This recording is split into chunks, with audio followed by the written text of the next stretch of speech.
Assalamualaikum warahmatullahi wabarakatuh. Para pemirsa, para pecinta channel YouTube MCT Malang Raya dimanapun berada, dan ikhwani hafizakumullah yang kita bersama mudzakarah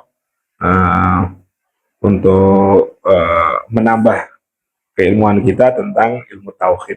Ya, kita lanjutkan bahwasanya kalamullah, ya, masih membahas tentang sifat wajib bagi Allah yang berupa kalam. Ya, di lanjutannya ini adalah nazala biha Jibril alaihi salam ala Nabi sallallahu alaihi wasallam ba'da an nazalat fi lailatul qadar.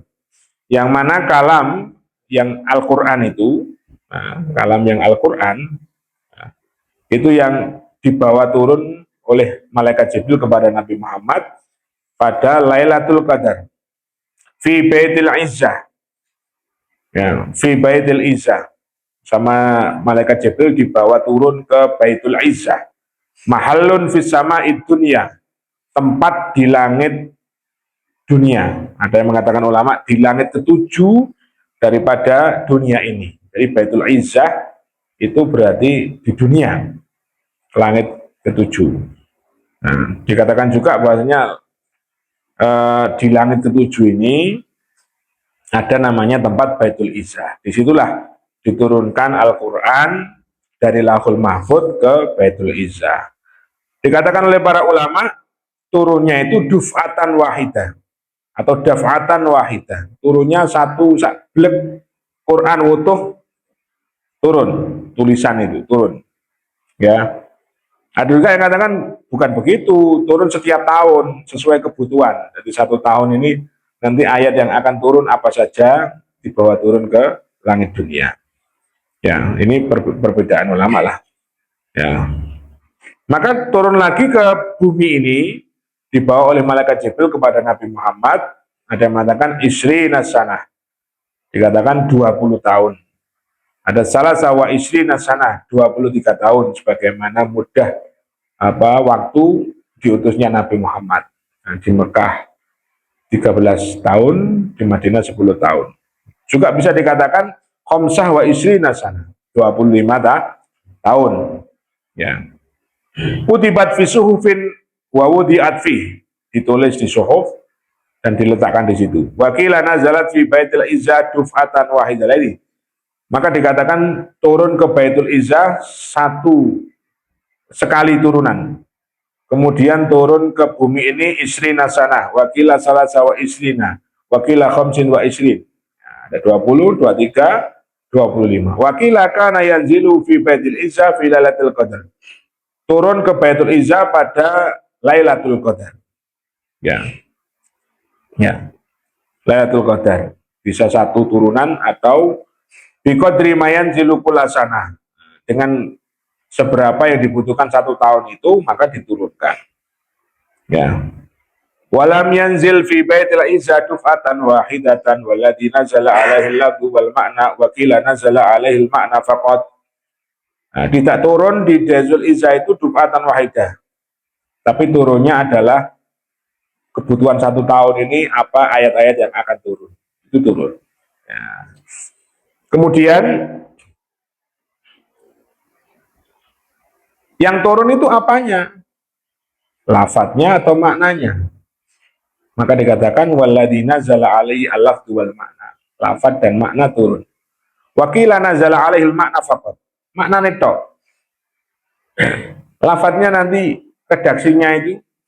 Nah, tapi kalau redaksinya itu dari kanjeng Nabi kan apa bedanya dengan hadis qudsi kan gitu ya. Nah, nanti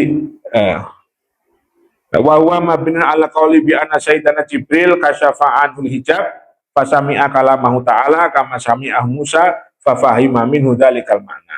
Nah, kalau redaksinya kalau misalnya yang turun adalah maknanya saja, ya, yang turun bukan lafaz dan makna, maka malaikat Jibril itu dibukakan hijab dan mendengar kalamullah. Nah, seperti Nabi Musa mendengar. Kemudian paham, dan yang melafadzkan itu adalah malaikat Jibril, gitu ya.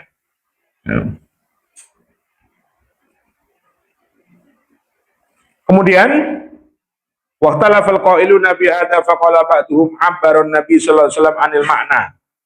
Malah pendapat sebagian ulama mengatakan Nabi yang mengibaratkan makna tadi bil alfat, jadi makna tadi yang Rasulullah yang mengibaratkan, menjelmakan menjadi apa? Menjadi apa? Lafat. Sebagaimana mereka para ulama berdalil. Nazala bihir ruhul amin ala qalbik.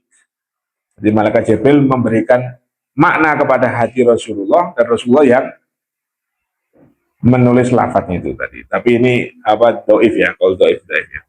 Ya. Wa makna wa bil jumlah fasifatul qa'imah bidzati ta'ala qadim laisa biharfin wala sautin wastasqalal mu'tazilah. Naam, kesimpulannya kembali lagi. Lafaz Allah kalamun qadimun yang dimaksud itu adalah sifat kalam ini adalah laisa biharfin. Jadi huruf yang ada ini bukan kalam Allah. Ya, tapi makna yang keluar itu sama dengan kalamullah qadim. Ya, wala sautin wastas kalal mu'tazilah, tapi pendapat para mu'tazilah bahwasanya kalam itu ya ono kalam itu, tapi min ghairi huruf. Nah, jadi kalam itu tetap ini. Nah, maka Ahlussunnah wal Jamaah menjawabnya, kalau kalam itu ya ono, kalam itu memang ada sekarang di dunia, tapi gak ono hurufnya. Kan iki apa maksudnya? Nah, maka ulama Ahlussunnah wal Jamaah menjawab, hadisan nafsi kalamun ya takalamu bisaksu binafsihi.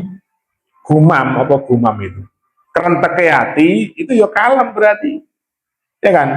Kalam apa lah wong iso ngene iki sapa ngene iki torek iku mikir ngomong karepe dhewe iso ora bisa, tapi tidak terkeluarkan suara atau huruf, ya min ghairi harfin wala sautin.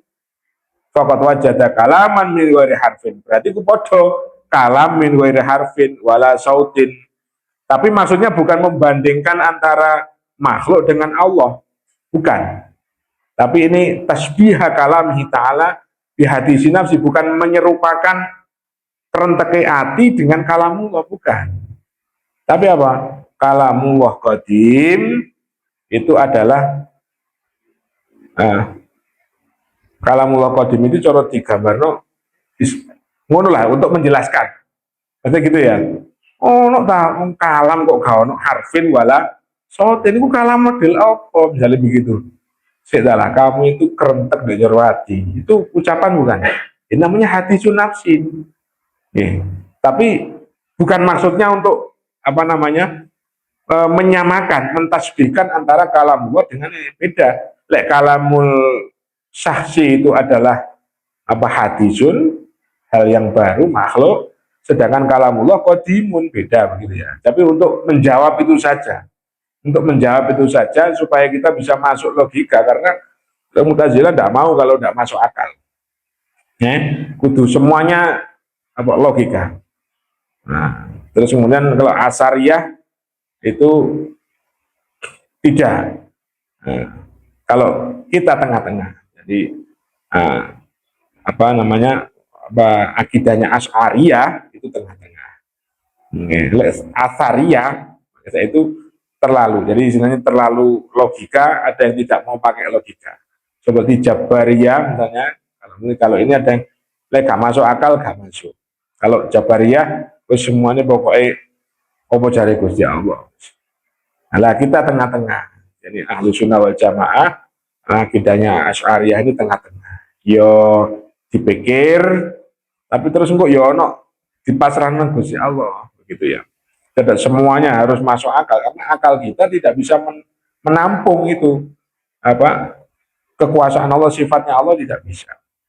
Seperti ini, ketika dikatakan kalam kok gak ono harufe, gak ono suarane, kalam yang bagaimana? Nah, itu cara gambarannya bisa kita masukkan apa kalau kita bergumam kemudian mengatakan dalam hati sunnafsi, itu juga kalam itu. Tapi dengan maksud bukan untuk mentasbihkan, jelas beda. Kalau kalamul insan syakhs adalah hadisun, sedangkan kalamullah qadimun. Ya. La yujadu kalam kalau Mu'tazilah mengatakan kaono kalam kaono suara kaono huruf itu tidak ada, maka itulah jawabannya. Gitu ya. Wa dalil wujudil kalam wujubil kalam lahu ta'ala, dalil wajibnya Allah itu mempunyai sifat wajib kalam adalah firman Allah surat An-Nisa 164. Apa? Wa kallamallahu Musa taklima. Nah, Allah mengajak bicara, memberikan firman kepada Nabi Musa. Faqad asbata li nafsihi kalaman. Allah menetapkan bahwasanya Allah itu kalama, ya, memberikan firman. Nah, wal kalamu yata'allaqu bima yata'allaqu bil ilm, ada hubungannya kalam dengan ilmu. Minal wajib wal jaiz wal mustahil. Hubungannya dengan sifat wajib Allah, sifat jaiz Allah, sifat mustahil. Lakin ta'alluqul ilmi, tapi ta'alluqnya hubungannya hanya ilmu. Ya, biha ta'alluqa ingisafin bimakna annaha munkashifa lahu ta'ala bi ilmihi wa ta'ala qal kalam biha ta'alluqa dalalatin bimakna annahu law kashafa 'anal hijab wa sami'nal kalam qadim la fahimnaha minhu. Naam. Tapi intinya kalam nanti ada dibagi menjadi dua, kalamun nafsi. Jadi kalam itu sendiri, ada kalam lafzi, kalam yang berupa lafaz tadi. Nah, kalam lafzi penjelmaannya adalah merupakan lafaz yang mulia Al-Qur'an itu.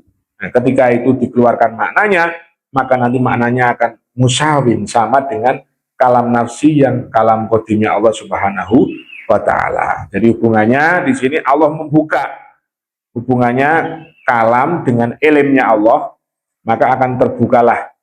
Allah membuka dengan ilmunya apa? Bahwasanya kalau itu terbuka itu maknanya, maka terdengar kalamnya Allah, maka kita juga akan paham.